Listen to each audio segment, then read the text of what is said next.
तो आज की सुबह बहुत ही शांति प्रिय तो थी, लेकिन कुछ भी अच्छा नहीं था उसमें। अराउंड 4 o'clock हीरा को हुई वॉमिट, क्योंकि शादियों का खाना खा खा के अपने पापा के साथ, और शाम को भी उसने काफ़ी ज़्यादा खाना खाया। मतलब उसने गलत टाइम पे ऑरेंज खाया और उसके साथ उसने दूध भी पिया, तो उसको अराउंड 4 o'clock हो गई थी वॉमिट। और उसके बाद मैंने उसको क्लीन करके, वो भी बिल्कुल शांति से क्लीन करना पड़ा, बिल्कुल चुपचाप, क्योंकि बच्चे साथ में ही सोए होते हैं यहाँ पे, और यहाँ पे हीरा सोई थी। अब मैंने यहाँ से कपड़े वगैरह निकाल दिए हैं, धोने के लिए डाले हैं, तो उसको उसके पापा के पास छोड़ा। और अब बच्चे यहाँ पे उठ चुके थे। बच्चों की मॉर्निंग काफ़ी अच्छी रही आज, क्योंकि कोई शोर नहीं था और वो आराम से उठे। और हीरा अभी भी सो रही है। पर आज क्या चीज़ हुई, हमने सारे डोर तकरीबन बंद करने शुरू कर दिए हैं, लेकिन किचन जैसे ये यहाँ पे है पीछे, तो ये वाला डोर हमने ओपन रखते थे हम, और इस वाले डोर को भी ओपन रखते थे। लेकिन बीच में क्या हुआ कि बिल्ली आई और उसने दूध वगैरह बच्चों का जूठा किया और ख़राब किया, तो हमने सारे डोर बंद करने शुरू कर दिए थे, सारे दरवाजे बंद रखे। और आज क्या था कि बच्चों को जैसे मैं रात को फीड करवाती हूँ, तो पॉसिबल नहीं होता उनकी बॉटल फिर से मैं वापस फ्रिज में रख पाऊँ या साइड रख पाऊँ। तो अराउंड मैंने 4:45 के आसपास उनको फीड कराई, और बॉटल्स मैंने उनके साथ ही रखी थी। और मुझे थोड़ी सी मूवमेंट फील हुई कि यहाँ कमरे में कुछ चीज़ हिली। मैंने लाइट से इधर उधर देखा तो कुछ भी नहीं था, लेकिन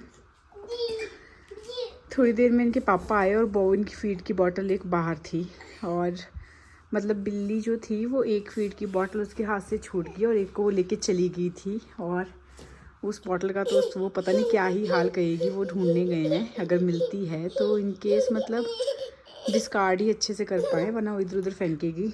तो वो बच्चों की दूध की बोतलें लेके चली गई थी दोनों, और बस ऐसे ही गंदा सा माहौल हो गया। थोड़ा मन ऐसे ही ख़राब हो गया कि बच्चों के लिए बिल्कुल भी सेफ़ एरिया बन नहीं पा रहा है, क्योंकि ये सारे कमरे ना नीचे वाले, जैसे हमें पंचायत के बाद डिसाइड हुआ है कि नीचे वाले फ्लोर में रहो, तो इन सारे कमरों में कंस्ट्रक्शन का काम रिक्वायर्ड है, क्योंकि बरसात काफ़ी ज़्यादा हुई है वो, और जो दीवारें हैं वो पूरी फंगस उनमें आई हुई है, और टर्माइट ट्रीटमेंट भी चाहिए।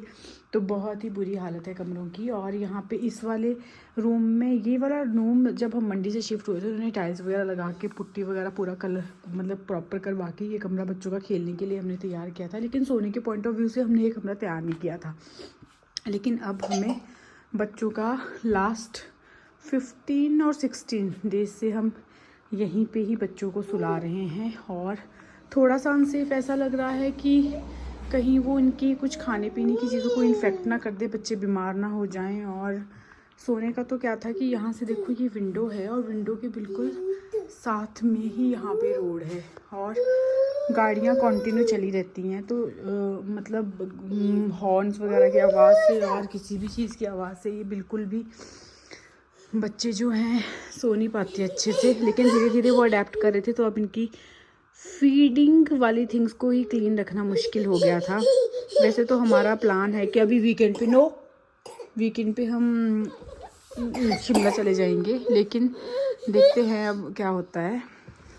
आज तो इनके पापा को हमीरपुर जाना पड़ेगा बॉटल लाने के लिए, क्योंकि फीड तो इनको मैं ज़्यादा नहीं देती, दिन में तो इनकी एक ही फीड है, लेकिन फिर भी इनको अभी फीडिंग बॉटल से इनकी आदत को हटाया नहीं है। तो बस फिर आज का तो यही, आज मूड ही ऑफ हो गया है। अर्ली मॉर्निंग उठ के बस ऐसा ही चला है।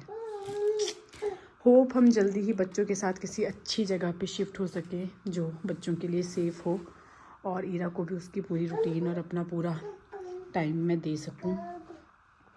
बस यहाँ पे कुछ ऐसे ही पड़ी हैं चीज़ें, और अब यहाँ पे बिल्कुल भी मन नहीं लग रहा है।